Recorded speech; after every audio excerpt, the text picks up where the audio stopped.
तमाम दरवाजे बंद हो रहे हैं, रास्ता नहीं नजर आ रहा कोई। मैं खुद को एक अजीब सी कैद में महसूस कर रहा हूं। मोमिन पर ऐसी आजमाइशें आती हैं, अल्लाह अपने नेक बंदों को ही आजमाता है। खिजर अलैहिस्सलाम का नाम सुना है? खिजर अल्लाह की राह में जिहाद करने वाले एक जंगजू लश्कर के सिपाही थे।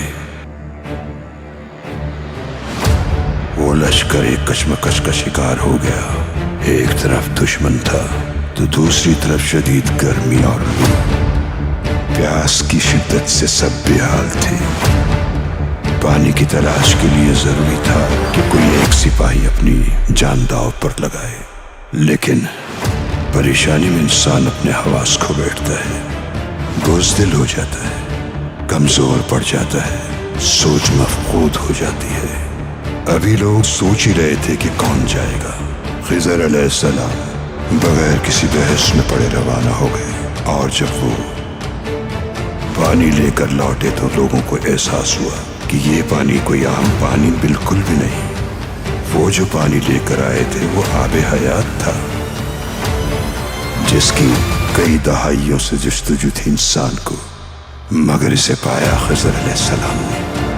आबे हयात पीने से इंसान लासवाल हो जाता है। ये जिस्म तो फानी है, लेकिन हमारी रूह अगर आबे हयात चख ले तो वो मौत से बालतर है। आबे हयात इश्क है फर्जन, इश्क, इश्क हकीकी जो इंसान का रास्ता आसान करता है। जैसे ही लोगों को इस पानी की हकीकत का इदराक हुआ, वो सब उसकी तलाश में दौड़ पड़े,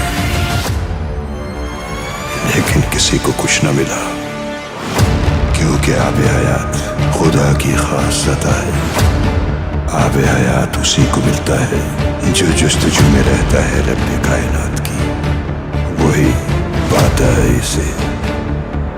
आबे हयात उसके महबूब की खिदमत करके ही हासिल होता है। इसलिए मायूसी की गर्द झाड़कर उठ खड़े हो। तुम्हें अपनी जिंदगी के लिए आबे हयात खुद तलाश करना है। जागो नींद से मेरे बेटे, अपना रास्ता खुद तलाश करना है। क्यों तुम्हें खिजर का इंतजार है? जो तुमसे उम्मीद लगाए, तुम्हें उनके लिए खिजर बनना है। उनकी प्यास बुझा दो आबे हयात से।